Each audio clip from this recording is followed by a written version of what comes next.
Okay, let's go ahead and begin. The hearing on consolidation of the California Department of Food and Agriculture. Folks who are sticking around. I would like to go through this a little bit slowly to make sure that it's on the record and that we have some indication of where we're going today. As you probably know, all of the committees in the legislature, not just this committee, are having oversight hearings over various departments. I was just in a 6-hour business profession hearing yesterday where we went through just about every commission there is under that, and they actually took a vote yesterday to support consolidations or to eliminate. I want to make sure everyone understands today we're not taking a vote today.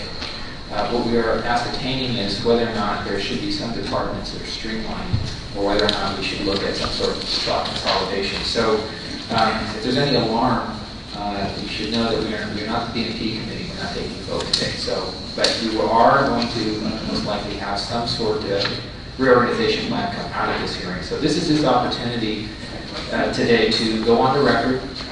I would tell you that, as Senator Maldonado knows, that we do a lot of education in this committee, and we do have a transcript for a reason, and we'd like to go through that transcript at some point in time to make sure that we're catching everything that you're saying. So just know that let's go through this somewhat methodically. I can tell you that on the surface, this hearing seems somewhat unprecedented. It's a hearing I believe is somewhat overdue. As you probably know, we have rarely check in. We've heard the governor's discussions about blowing up the boxes. What this committee likes to do is look inside the boxes. So today is our opportunity to look inside the boxes and to hopefully get some indication on how we can deal with this $24 billion deficit. We do know that there are a few challenges with respect to this hearing. I can tell you that when the governor addressed the legislature, he said that every dollar we can save is a dollar can go to education and health care rather than the needs. So with that in mind, that's the baseline for this hearing, is to try to understand whether or not we can find savings, and where we can find it, we want to make sure that we maximize those savings. I can tell you that rather than look across the board at cuts, this is a time where we can go through CDFA's budget department by department and try to weigh the merits of CDFA individually and also holistically. I think the question you're going to hear a lot today at the end of the day is whether or not taxpayers are gaining some sort of relative value from a particular program or government functions, and whether or not they as taxpayers ultimately are receiving direct benefit. I can tell you that there will be lots of questions directed to departments within CDFA. We do know that certain segments of the agricultural industry benefit from government involvement support, but the question is there benefit for the taxpayers, and is that some sort of matching, if you will, benefit? And I think that's the goal of today. Secondly, I want to make sure we ask ourselves whether or not the regulatory structure that we have has given us some sense of, well, we're going to see if we can look at the regulatory structure and make it work for us at the end of the day. We have a lot of competing demands of government's efforts and time. We know it's challenging, but if the regulatory structure can be streamlined a bit, that is something that we're very interested in. We are streamlining in every sense of the word in every department, and the goal here is to try to provide a more streamlined and efficient government as we move through this. We do know that government moves very slowly, but in this case, with a $24 billion deficit, we want to make sure that we are moving methodically through every one of our departments. This is the Senate Food and Agriculture Committee, so obviously our purview over this department is very important. At the end of the day, we want to make sure that we have a much smaller footprint, and I don't mean carbon footprint, I mean a footprint of taxpayer dollars, trying to minimize as much as possible. I can tell you how this proceeding will continue through the afternoon. We're going to have some discussion about the philosophical underpinnings of CDFA. That's very important to us. We want to talk about the ways it operates and how we can achieve a better understanding of the regulatory approach of its programs. And of course, we put out the question whether or not we even need a CDFA, and that is the baseline for today's discussion. I do know that CDFA has been a part of state government for many years, And the question simply is whether or not that should continue as we move forward, and whether or not there's pieces of it that should be streamlined and put into places. We'll also talk about funding for the various services provided by the departments. For example, some programs obviously are funded through other dollars such as fees, and some are funded by the federal government. We'd like to have a better understanding of how that works. And then we're going to open up the discussion to the public so we can actually hear what others have to say about CDFA. So this could be a pretty long hearing. We could be here a bit and in and out. It really depends on the answers that are given. I can tell you that we have put a consolidation proposal out there. It does eliminate the entire office of the secretary, including a few positions. And we're going to proceed through with this process from a consolidation point of view. I would like to lay out what that is in my mind at this point in time.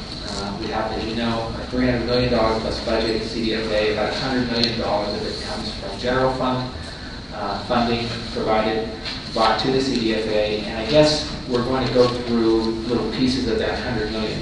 For example, the entire executive management and administrative organization at CDFA costs taxpayers $13 million a year.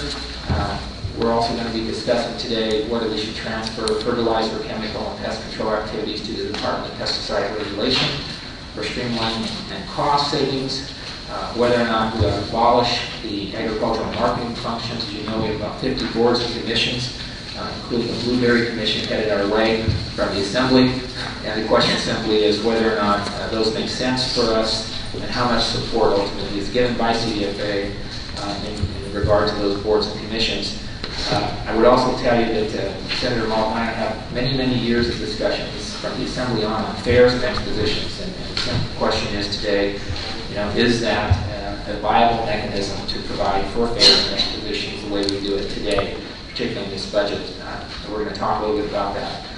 The last and probably one of the largest single budget items in the CDFA budget has to do with animal and plant functions.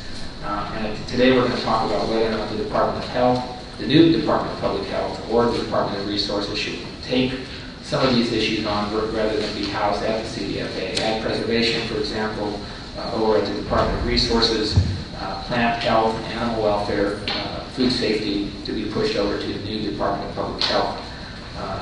Obviously, my preference is to look at transferring food safety functions to the Department of Health, but today we're going to have an opportunity to try to figure out whether that makes sense. And lastly, whether or not we should transfer the weights and measures to the Department of Consumer Affairs. So these are some of the consolidation proposals put forward thus far, at least by myself, and we'd like to ask the department to come up, and then we'd like to proceed through the 8 of these proposals and see if they make any sense.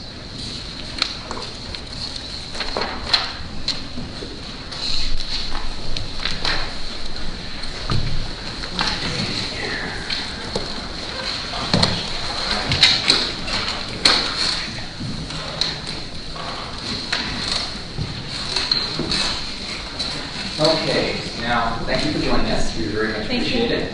And I guess the first question I have is, this hearing, as you probably know, you've got some time to prepare for. Hopefully, we've got about 10 days in the file. Mm-hmm. So I guess my question is, where is the secretary? The secretary is actually with the can you hear me? Okay. With the United States Department of Agriculture, as well as the Agricultural Secretary from Mexico. They're meeting this morning in San Diego on using citrus psyllid in our cooperative agreement with Mexico to both eradicate the pest there in Mexico, as well as along the California southern border. So we had 2 very critical things going on today. We had your hearing regarding the elimination of the department, and then we also had the Mexican government calling a meeting. So we had to go in different directions. Right. Could this be seen as an indication that the secretary, when we put in the file the elimination or consolidation of his department, is making a choice to deal with an issue that he could have sent many of the folks in your budget that deal with this? Are all the secretaries meeting there today? Who's meeting? The Secretary of Mexico is meeting, as well as our Secretary and I believe probably the USDA Administrator of APHIS. We have every single division director here for this hearing, Yeah. and we take this very, very seriously. Okay. Well, and why couldn't you have told us that the Secretary wasn't going to be here earlier? I'm sure the Mexico conference would pop up on your screen yesterday. Right, we made it clear to your staff that we may have a conflict, and we were not too sure if the Secretary would be able to attend or not. That meeting had been canceled in the past, the Mexico meeting, so we were not too sure if it would be confirmed. Okay, so him showing up was contingent upon his meeting in... With the Mexican government. Okay, and what time is that meeting? He was on a flight this morning, and I think it started at 10, but I'm not positive. Well, I can say that we're not too excited about him not being here, but you do have your department heads here, which we will then probably ask some questions to. Let me first get your response, if I could, to some of the consolidation questions I've mentioned. Why don't we start with the value that the Department of Food and Ag provides to the general taxpayer? It's a big philosophical question first. No, and I think that it is good that you have called this hearing, and I think in this budget crisis it is important that we look at every taxpayer dollars and how it's spent. I think, when evaluating what our role is in everyone's everyday life, you have to ask the question if you've eaten today. We play a critical role in getting that food to your table, in protecting California's food supply, and it costs the average Californian $3.67 to our budget. We leverage that money. We leverage it with $15.58 of federal and user fees in order to run the department. Where our primarily general fund dollars are focused on are the animal and plant divisions, and they're focused on those areas that protect the general public as well as our food supply. There are roughly 75,000 farmers and ranchers throughout California, and 75% of them are 100 acres or less. These small farmers and ranchers build the food supply not only for California, but the rest of the world. And we do find that very, very important. We are proud that we protect those farmers and ranchers and California's environment. Okay. So, and you mentioned a couple of times the protection of those industries. Are you aware of any other if you will, departments and state government that protect industries in a similar way? Well, I mean, if you're asking the question of should we have a Department of Food and Agriculture? I was asking a question, do you know any other department or do we have any other? There's the Department of Housing. They have to protect the realtors? They have to protect the developers? Well, isn't there a Department of Real Estate? I think there's a Department of Real Estate. I mean, are we needed? Are those needed? I mean, that's the question we're asking today. I mean, I personally feel that protecting our food and our fiber is very, very important. Right. No, it is very important. How do you do that? We'll go through it, whether or not that's kind of occurring within the actual functions of CDFA. I mean, the fresh cut flour commission. Tell me how that protects. How does that fall into your? Well, there's no general fund dollars, so the taxpayer is not paying for the fresh cut flour commission. Do you pay attention to it? Do you spend any time on it? Yes, we audit it. It's up for referendum. Do we use taxpayer dollars to do that? No, actually they pay us for that. So we don't use any time at all?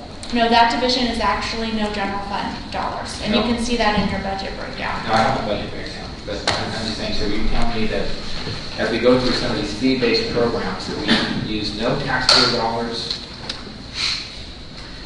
for the monitoring, support, auditing, checking in, travel, conferences? We charge them for all those activities. We do have an administrative cost that we do charge all those programs for those activities. We do charge them to actually audit them. We charge them anywhere. So there's zero taxpayer dollar. Correct. There's zero. Now, if you want to get into the executive office, right, that is assessed throughout. That is distributed. Those costs are distributed throughout the whole entire department. Okay. What are from your perspective? So your thought is that the taxpayers are getting $3.67 of. That's how much your department costs the taxpayers at the end of the day. Our general fund contribution. That's roughly 30% of our total budget is general fund. Right. And then we would leverage that with federal dollars, both $54 million of federal dollars as well as an additional $32 million of federal dollars that go to the counties. And are the federal dollars contingent upon our contribution? Several programs are contingent upon our contribution, not all of them. And we can go division by division. It varies on the program.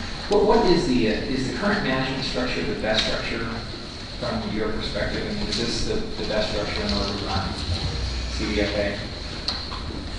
Well, we're open to, I don't know what you're proposing otherwise. It has been a very efficient model. I think the California Performance Review said that it was an efficient model.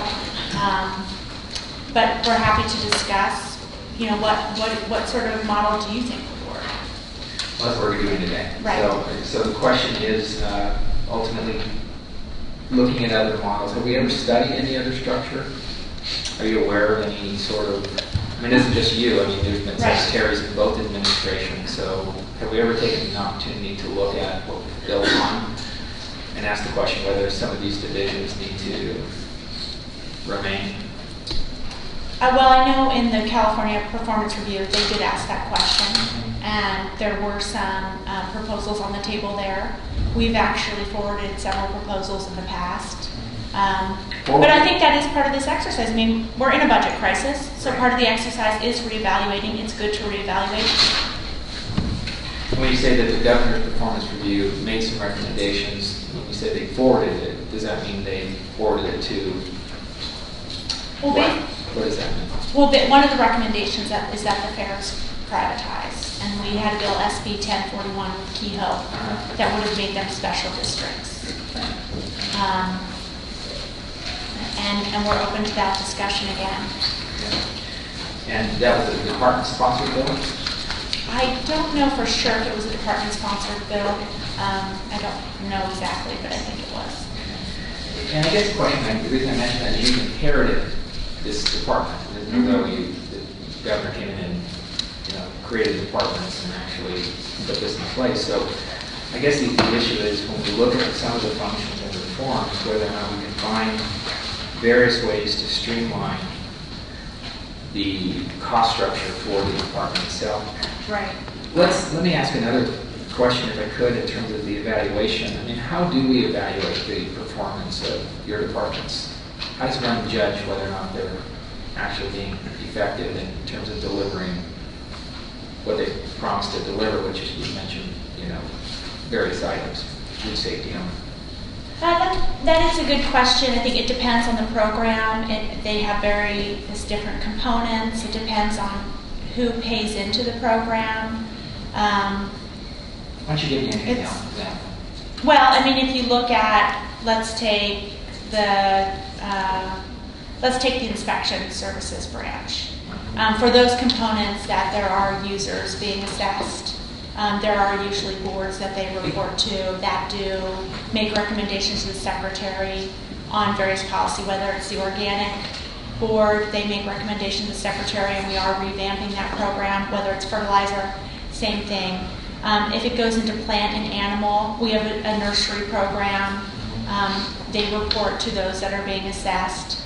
That is an important component in making sure actually that you're not wasting money. And I am a proponent of having those groups to report to make sure that there is no waste going on there.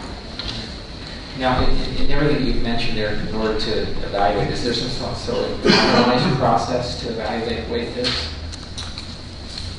Well, there's always a public comment. If it's a regulation, then it goes through the OAL or the AOL. OAL, sorry, I always mixed up with AOL. OAL, and there's a public process there. We have the State Food and Ag Board, which I know you've talked about potentially eliminating. Yeah. There's a new Invasive Species Council that is now made up of all the secretaries. There's a lot of these councils and boards, so they're reporting, in your example, they're reporting back to the secretary on what? Improvements? How the use of funds are used, what should be priorities or not. Under difficult budget times, you have to prioritize what is critical. But these are folks in the industry recommending to the secretary who's supposed to be able to in essence, regulate the industries on certain sort of protections, or, and is that the best structure to have folks that, I mean, do they pay for the answer they want, and the secretary just says okay, or, I mean, this isn't necessarily, I'm just trying to understand what the value is of boards and commissions that are made up of the folks that, in many cases, we're supposed to be regulating and giving advice back to the secretary is. I mean, what's the, that we're so inept that we can't understand the complications of those industries, and if that's the case, then why wouldn't we just privatize the boards, you know, and take us out of the equation altogether? Well, that's kind of a couple of different, I'm sensing a couple of different questions Sure. in your comment. Yeah. I mean, our role is, let's take for example the H1N1 outbreak that occurred. Sure. We were immediately called to identify if this was in our imported swine population, to make sure that it wasn't. And we were able to quickly identify through our labs and our lab network throughout California that no, this was not in the swine population. We do not have a concern there. Now public health can focus on public health. It's this infrastructure that we have created where we can quickly pinpoint a problem and identify it. And in that effect, we do respond to the public and the public's needs. Now, boards and commissions are not general fund operating things. We can talk about taking them private if you want to have that discussion. Sure. And they have very different roles. And I mean, they're primarily marketing functions. They have a different role than many of the activities that we do. I mean, we have plant labs and animal labs to identify pests and diseases that could be a risk to our food supply and our environment. And that's really what the public pays for, are those plant and animal labs, that detection system. That's what the public pays for. They're not paying for the things that are specific to the needs of farmers and ranchers. Right. But I guess the question is, why wouldn't we have the new Department of Public Health do that? What you just mentioned. Well, as the largest agricultural producer in the United States, so then we wouldn't, and every other state has a Department of Food and Agriculture. There's United States Department of Food and Agriculture, and we wouldn't have a Department of Food and Agriculture. I mean, I would just, food is not important. No, I guess the question is whether or not, you know, just because the federal government has a Department of Food and Ag, whether we have to have the Department of Food and Ag, if other reporting functions could be pushed forward by various aspects within our government, whether it's pesticide regulation or DPR, whether it's public health. I mean, are you saying it's the reason we have the Department of Food and Ag is because the federal government and every other state has one? Well, it's also because we are the largest producer in the United States, Right. and We our also food supply produce is the largest critical. amount of, you know, a whole host of other things. We don't have departments for Silicon Valley, right? No, this is a basic need. Food is a basic need for your livelihood, and it should be. We should be proud to protect it. This is where we disagree. We should be proud to protect it. We're not disagreeing. We're asking the question: are we truly protecting it, or are we simply shepherding it in a very wasteful, costful manner? Well, let's talk about that. I mean, let's go through the budget and talk about where we're wasting. I want to hear your ideas. This is a budget crisis. Let's hear your ideas. Where we're wasting. I'm trying to get your, from a philosophy point of view, what your role is. I mean, it sounds like your CDFA is simply a middleman. That's what it sounds like. That in essence, you're the person. You don't really regulate. You don't really tell. You just you're kind of the person that coordinates. Is that what the role is? Because it seems that what seems to be what you're saying. I mean, what is it that we're? No, we have clear regulatory authority in various aspects, in various divisions. Okay. So we can, we have our state vet here, Dr. Breitmeyer, Right. well recognized nationally. Right. We can. Does we look at the vet threats. be in your department? Yeah. I mean, does This it is need to be in too the hard. Department of We Public need to Health? get into some details. Yeah. Well, we're not going to get into details to understand the philosophy of it. So first of all, we rushed through this. We never take a look at CDFA. I don't know when the last time we took this place apart and put it back together, but we're going to do that today. And we're going to do it at the pace that we want to do it at. So I'm trying to get an idea of what the philosophy is. And sure, we're going to go through 8 departments, and we have lots of questions for each of the departments. So but I can't remember the last time we actually methodically looked at the function of the department. Can you tell me when the last rigorous review was at the legislature of your department? Well, there was, under Gray Davis administration, they did look at various proposals for the department, but, you know, I think it would be good if Dr. Breitmeyer talks about his role. It would be good as when we get to it. Okay, So, we can wait. Yeah, we can. And I'm trying to get your philosophy again in terms of how the department sees itself in the context of the delivery of taxpayer dollars. And so I'd like to go through that a little more. Has there ever been a sunset review of your department? In other words, have we ever been put to the legislative sunset review committees in this history? I'm just trying to understand when the last time we really looked at this department and taken it apart and looked at the pieces and asked the question whether or not we could find savings. I'm not aware of any sunset review committee. Because Governor, you mentioned in performance review some changes. And this is the governor that this is your administration, so I'm wondering if the governor can ask you to make changes and you don't make the changes. Well, why not? The California Performance Review. Was he wrong? Well, the California Performance Review? Yeah. What changes? For your department? He talked about DPH food safety rules coming over to CDFA and privatizing fairs. And we're open, you know, give us your ideas. We haven't seen your proposal, but, you know, share it with us now. We're happy to discuss it. I think I'm just trying to understand how you react to the issue of change itself. I mean, your governor has asked you to do certain things, and your comment was you forwarded it. I don't know if you forwarded it to a trash box or you forwarded it to somebody actually wanting to implement it. I'm just trying to understand what that means. Well, there was SB 1041. That was a bill that went through the legislature. It didn't make it through the legislature, actually. So did you try again? We can, you know, try again with you. We can. Okay. You know, we're looking forward to working with you on that.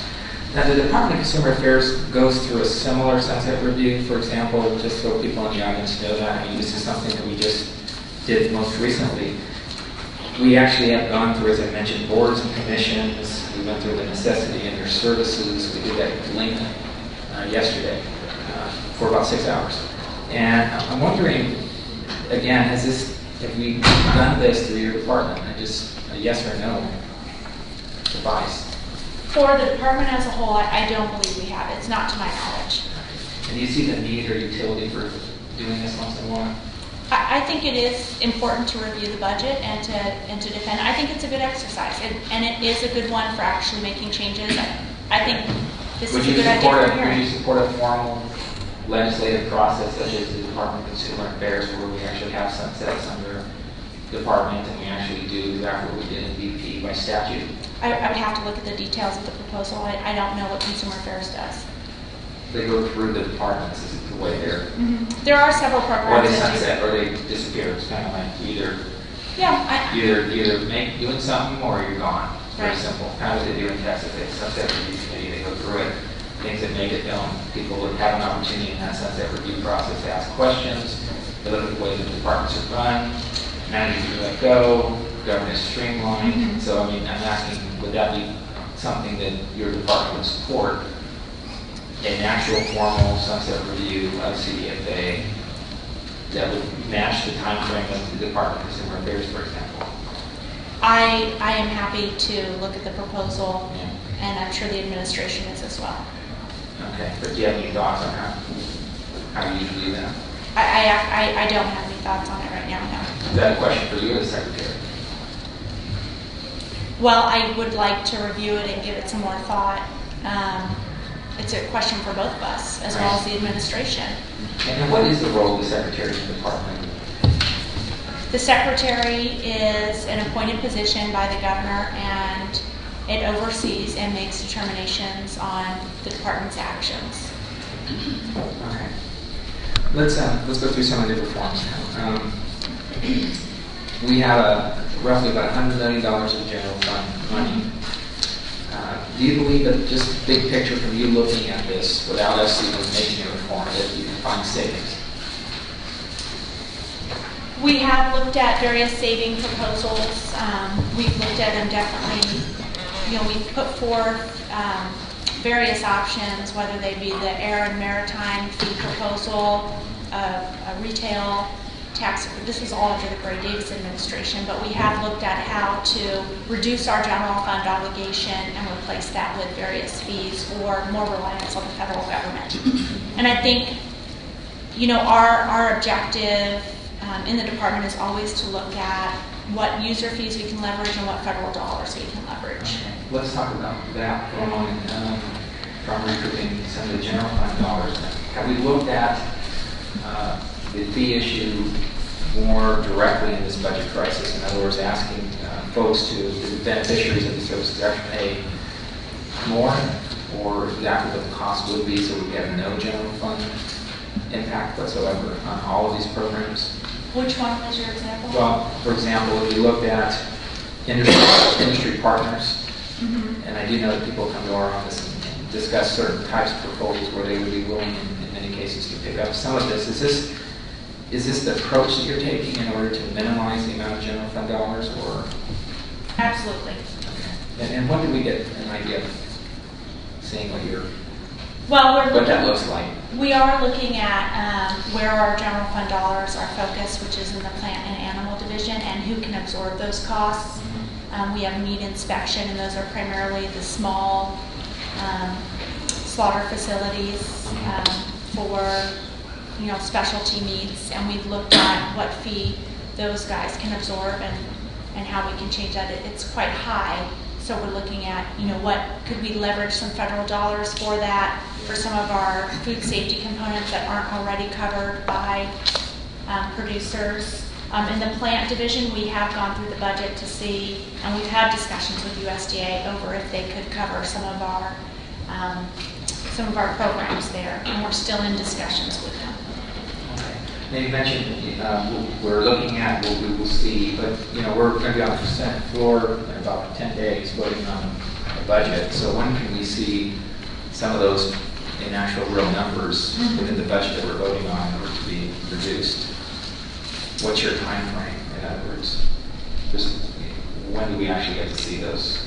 Well, for those savings is what we're looking for. Right. Well, last year we experienced a $9.3 million cut, and then we're looking at the additional cut through furloughs and other activities.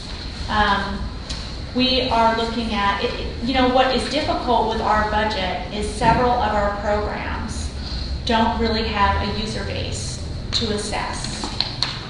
These are introduced through travelers and smuggling, primarily introduced through the route of Hawaii and other countries, and they're found in urban areas. And this is what we've always struggled with, is who do we assess in those scenarios and situations? Right. So when do you think all of this is going to result in some numbers that we can score? I mean, we'd all like to delay every department, like say, we're looking at it next year, we'll come up with our plan, but we're running out of time. Right. So when would your budget or your savings be put into some sort of spreadsheet so we can actually put this into the budget treasury publish? I would have to get back to you on a timeline for that. Okay. Just know that for every day you wait, we will do it then. And I don't think you want us doing it. So, I think that was the main call I received is, why are you doing this? And, our response will simply be then, if not, it's who? Right. And the governor's made some recommendations, and there's been no action. And we have recommendations. There's been, at some point, every department, I get that people get cut across the board, but your cuts are probably no different, correct, than the Department of Health or other, everybody got cut across the board. I'm asking specifically, programmatically, what are you doing in order to provide us some savings in this particular year or budget, or how do we downsize? Can we downsize, or is it? Well, that's what we're in the process of evaluating. Okay. Let me ask a question about, again, when that process you're evaluating is going to be completed. Just an answer, but time frame? I don't have a time frame at this moment, no. Okay. Could you get back to us on what the time frame would be? I will get back to you. Okay. Let's go to the reform I mentioned earlier, which is the specifics now in terms of the elimination of the executive management and administrative functions. Is that, we spent about $1.6 million on salaries alone. That includes a secretary, an undersecretary, 3 deputy secretaries, a special assistant, principal assistant, consumer liaison office, and a whole host of other positions. And I'm wondering, that is your top management, which I mentioned correctly. And is every position there absolutely important and vital to the running of this particular? It is. We're actually a pretty lean department, and we've even made additional cuts to that executive staff. So we do feel that we are running very, very lean at this point. We've prioritized those roles and activities, and it's, you know, we've actually thought, well, if it's only one, it's not only, but it is 1.6 million, and I know that every penny counts, but even if you transferred all of our activities to another department, you would probably be hiring additional staff to have the expertise in our areas.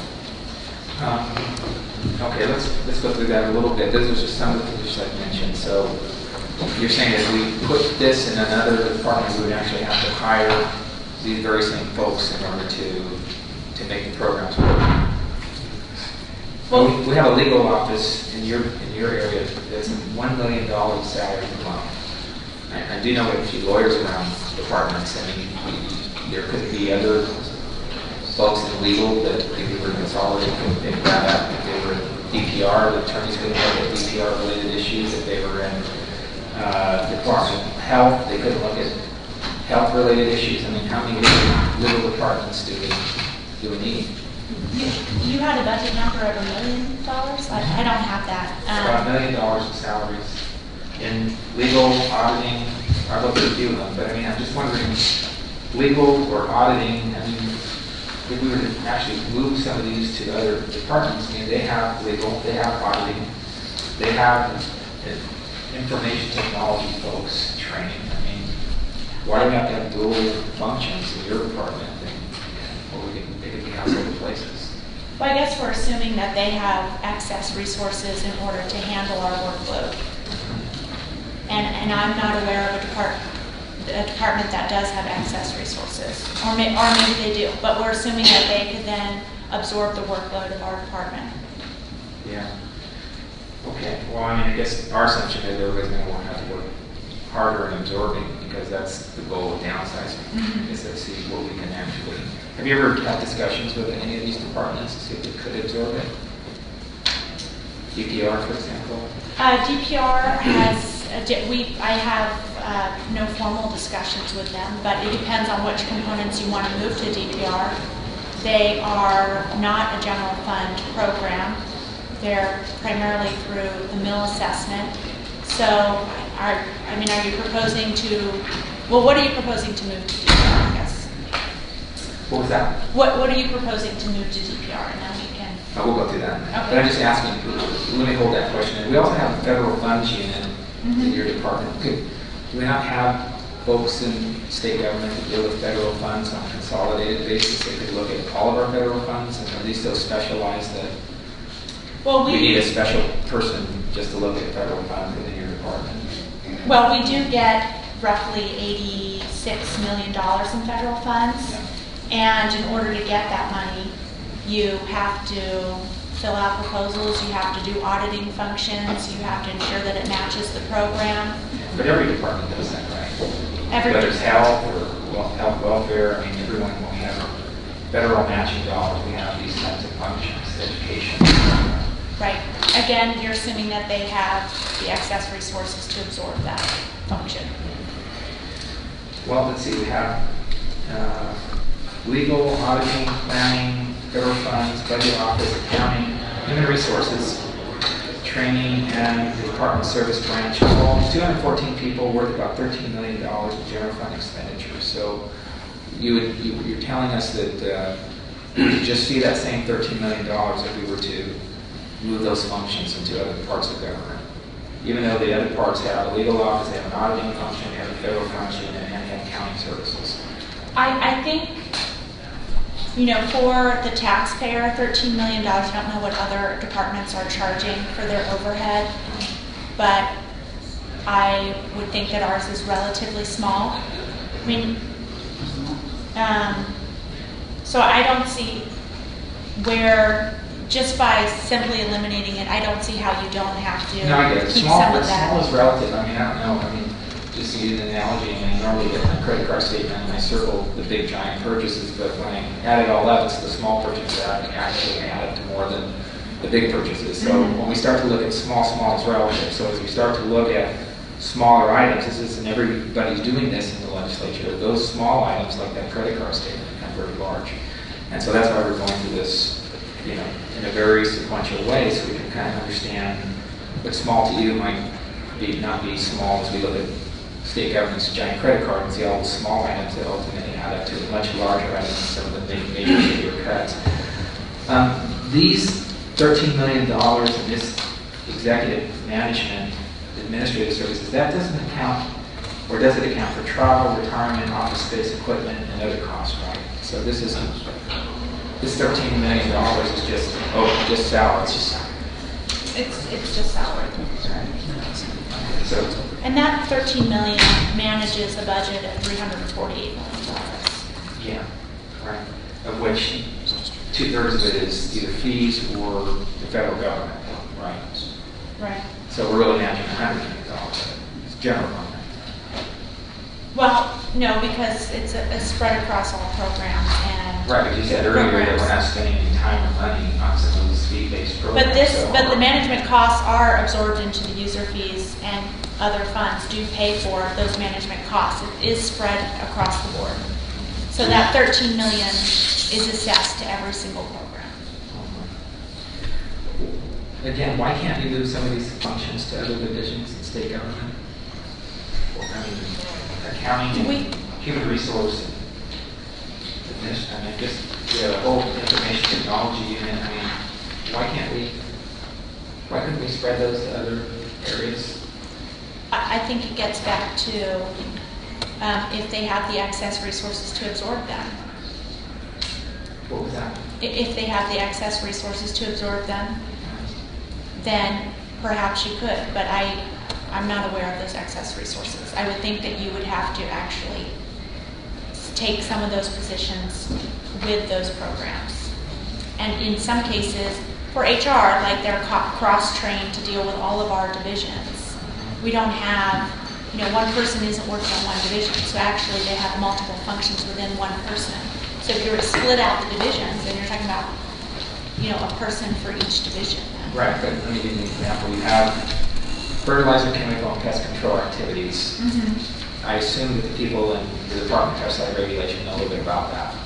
So why would I have to cross-train somebody that came from CDFA, who now is going to be in the Department of Pesticide Regulation, that probably know as much, if not more so, than the folks at CDFA? I mean, how much learning is that if you're simply, I'm not transferring this to the Department of Transportation, where people have to be completely retrained, but transferring it to places that have some semblance of unity within the subject structure. So if we're taking your functions and we're moving it over to, for example, DPR, I think you're making an assumption that we're finding all these folks who need to be retrained, and in many cases there are folks there able to handle those questions. Legal in DPR could probably handle a legal question dealing with pesticides as easily as the legal department in CDFA. The question is, why have two? That's what I'm talking about. The personnel office at CDFA, we do have other personnel offices in other departments as well, right? So what would we need a personnel office in CDFA only for personnel in CDFA when we could transfer that to a much larger area that handles more personnel? We have these functions because we are a department and they offer support to all That's divisions. So. And technology office is the same thing, legal office is the same thing. I know we have legal offices just like every corner of every department in the state government. So I'm just wondering how we can look at some of that. So it would be wonderful if you could provide us in that reform before we pick a number and just throw it to the cost savings of what you can really pare down. Because I think if not, we'll pick the wrong things, and it would probably be great if you gave us some semblance of what you think you can deal with if indeed we move in that direction. It's about $13 million. How do you pare that down?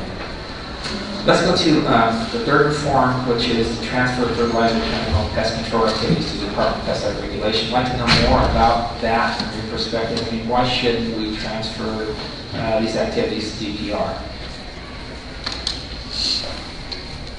I need to get my fertilizer. Yeah, go ahead. Anybody want to rotate on and add to it?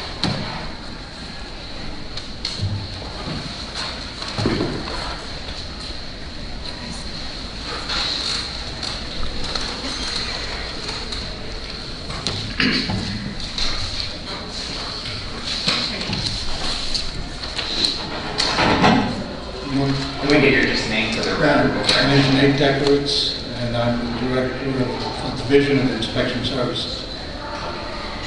Now, tell me, have we ever conducted a review between CDFA and DPR to see if there's any sort of duplication of activities, streamlining, or efficiencies? Have you ever taken the opportunity to do that? In the fertilizer program in our division, we've worked with the industry and the advisory boards to look at how the program functions. Are we emphasizing the proper priorities and doing the types of operations that will gain efficiencies and effectiveness? So internally, we do, working with the industry, do review our program on a regular basis. So we have reviewed, we have looked at. Have you ever done anything with those reviews or looking at? Oh yeah, we've increased our staff to do more compliance work, to make sure that the fertilizer labels, what's in the package complies with the labels, to make sure that Does DPR do that?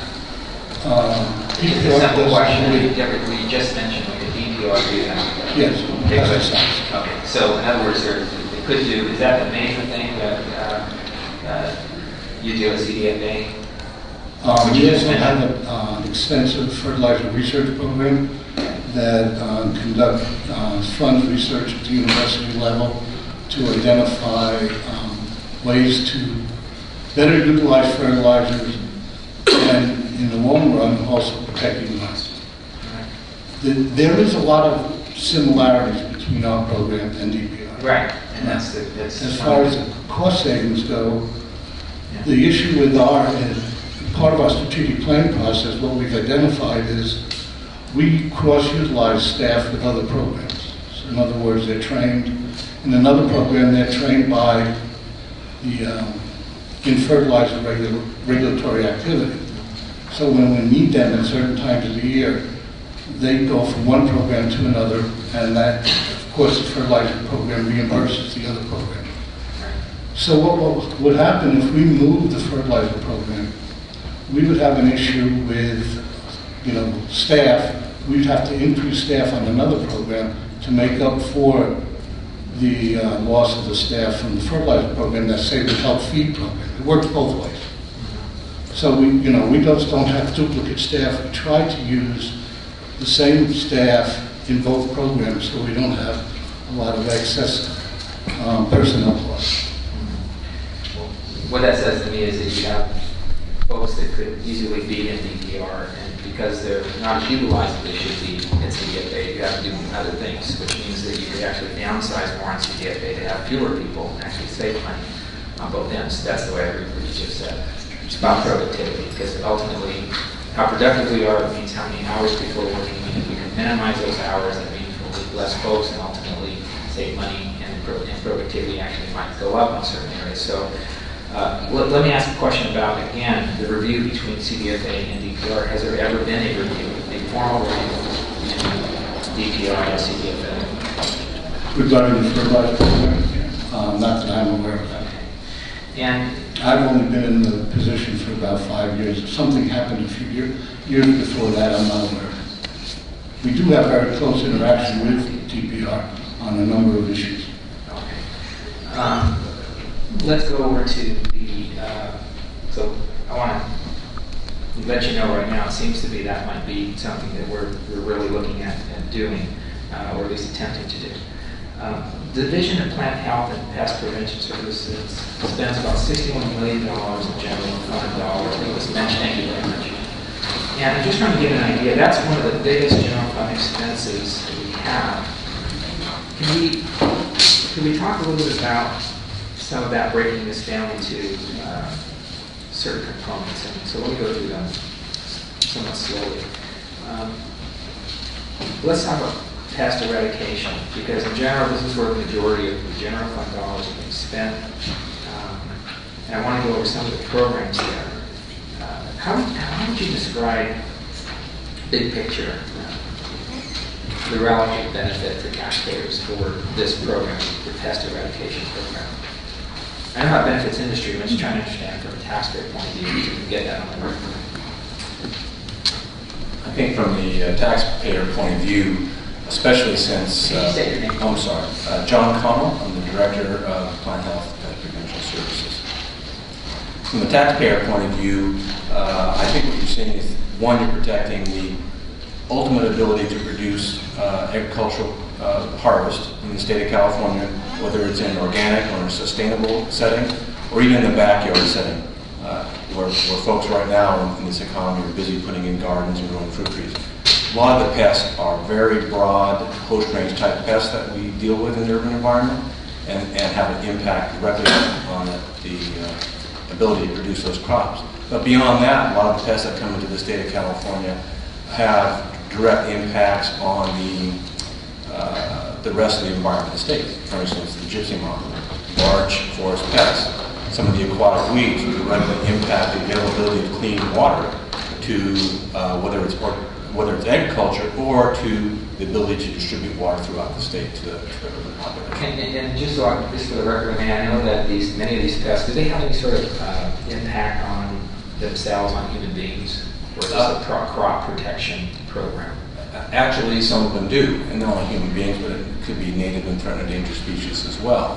Fire ant, in particular, in Southern California, is a public health threat and has been absorbed by some of the vector control agencies down there after its introduction to the state, directly by attacking people and stinging anaphylactic shock for victims of allergic reactions. Some of the other species, including the one I mentioned just a minute ago, gypsy moth, in large-scale outbreaks in the eastern United States, have a direct impact on human health because of allergic reaction to the fine hairs that come off the caterpillars, oddly enough. Okay, I'm just trying to understand from a layman's point of view out there, what we're protecting, what we're not from a human health perspective, because this is a very lean budget, and I do know that the industry needs to have protection, but the question is whether or not, what's the value for taxpayer dollars doing this versus the industry completely doing this on their own, and this is the kind of budget situation that we're in.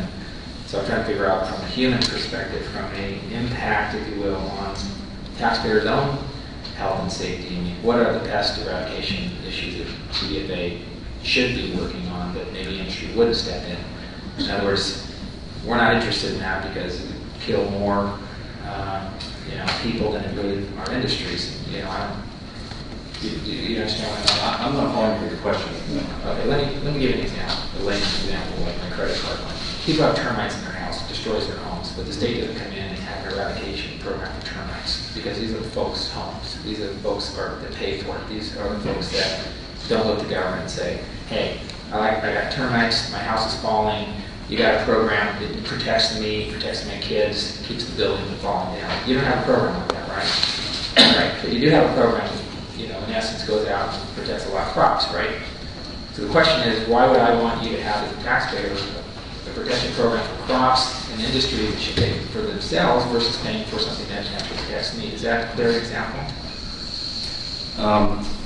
Part of the focus of our general fund is on the early detection of an invasive species in the state of California, to avoid just that alternative described like the termite scenario. If you were to... Yeah, you get my gist. Let's just kind of cut right to it. You have general fund money protecting industries because it would devastate an economy if those industries were impacted. I get that. Not a problem. The question is whether or not we can afford to do that today. That's the question. Can we afford to do that today? Can we continue You to asked the question afford was to do directed that? towards public health.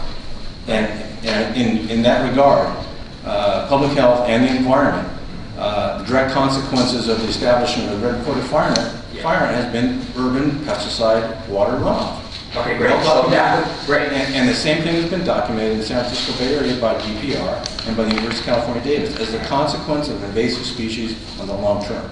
Okay. We're trying to avoid that getting worse by having invasive species entering the urban environment. Okay. So let's use your example then. So if I were to go back and write my own bill on cost savings, and I would say that you could only deal with invasive species that have a human impact, as you just mentioned, and the rest have to be funded by industry, you would be okay with that.